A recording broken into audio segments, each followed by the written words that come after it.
Now, I am absolutely convinced that the main source of hatred in the world is religion, and organized religion. Absolutely convinced of it. And I think it should be religion treated with ridicule and hatred and contempt. And I claim that right. So when I say, as the subtitle of my book, that I think religion poisons everything, I'm not just doing what publishers like and coming up with a provocative subtitle. I mean to say it infects us in our most basic integrity. It says we can't be moral without Big Brother, without a totalitarian permission. It means we can't be good to one another. It means we can't think without this. We must be afraid.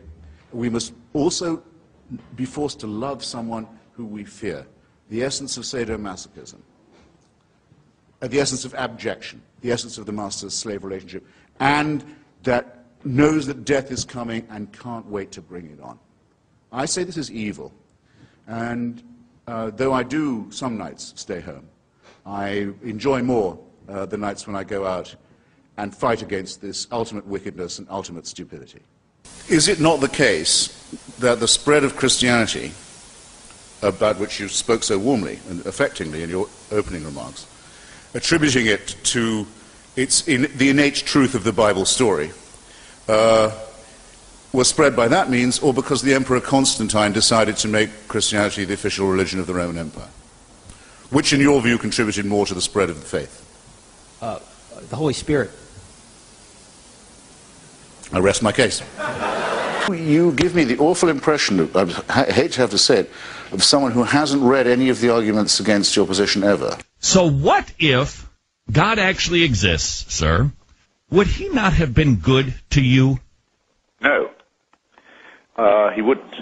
Because if that were true, it would mean that I had an eternal supervising parent who would never die and let me get on with my life, never let me grow up, would keep me under surveillance. But you have, sir. And supervision every minute of my life. But you constantly asked me to be thanking and praising him. Yeah. I think it would be wasn't part of the scenario. Like living in North Korea. I think it would be a horrible outcome. Well, not sure that God is Kim Jong-il, but what if what I said is true? Well, Kim Jong-il, he has a different opinion. Let's say that the consensus is that our species, we being the higher primates, Homo sapiens, has been on the planet for at least 100,000 years. In order to be a Christian, you have to believe that for 98,000 years, our species suffered and died, most of its children dying in childbirth, most other people having a life expectancy of about 25, dying of their teeth, famine, struggle, bitterness, war, suffering, misery, all of that. For 98,000 years, heaven watches it with complete indifference. And then 2,000 years ago thinks, that's enough of that. It's time to intervene. The best way to do this would be by condemning someone to a human sacrifice somewhere in the less literate parts of the Middle East. Let's appeal to the Chinese, for example, where people can read and study evidence and have a civilization. Let's go to the desert and have another revelation there. This is nonsense. It can't be believed by a thinking person. If it was true, it would have two further implications. It would have to mean that the designer of this plan was unbelievably lazy and inept, or unbelievably callous and cruel and indifferent and capricious. And that is the case with every argument for design and every argument for revelation and intervention that has ever been made. All of this could be part of a plan. There is no way an atheist can prove it's not. But it's some plan, isn't it, with mass destruction, pitiless extermination, annihilation going on all the time, and all of this set in motion on a scale that's absolutely beyond our imagination, in order that the Pope can tell people not to jerk off. In his comment, one of the few he's made, on the institutionalization of rape and torture and maltreatment of children in Catholic institutions, he has said, it's a very severe crisis which involves us, he said, in the following: in the need for applying to these victims the most loving pastoral care. Well, I'm sorry. They've already had that. The rape and torture of children is not something to be relativized. It's not something to be excused as a few bad priests. It's the crime that cries out for punishment. It's the thing that if we were accused of on this side of the House, we would die rather than admit. And if we were guilty of it, would kill ourselves. Your view would be the same as mine, that child sacrifice is reprehensible, would it not?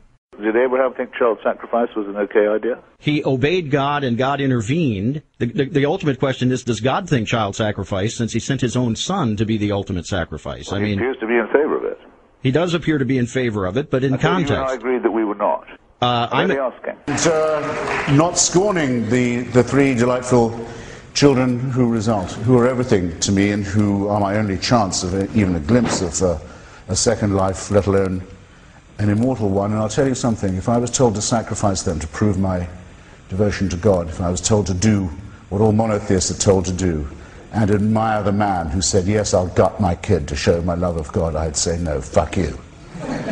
What about Fräulein Freisel in Austria, whose father, unwilling to get out of the way, kept her in a dungeon where she didn't see daylight for 24 years, and came down most nights to rape and to sodomize her, often in front of the children who were the victims of the previous attacks and offenses.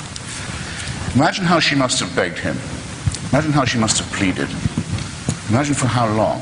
Imagine how she must have prayed every day, how she must have beseeched heaven. Imagine, for 24 years, and no answer at all. Nothing. Nothing. Now, you say that's all right that she went through that, because she'll get a better deal in another life? Are you, I have to ask you, if you can be morally or ethically serious and postulate such a question? No, that had to happen, and heaven did watch it with indifference, because it knows that that score will later on be settled. So it was well worth her going through it. She'll have a better time next time. I don't see how you can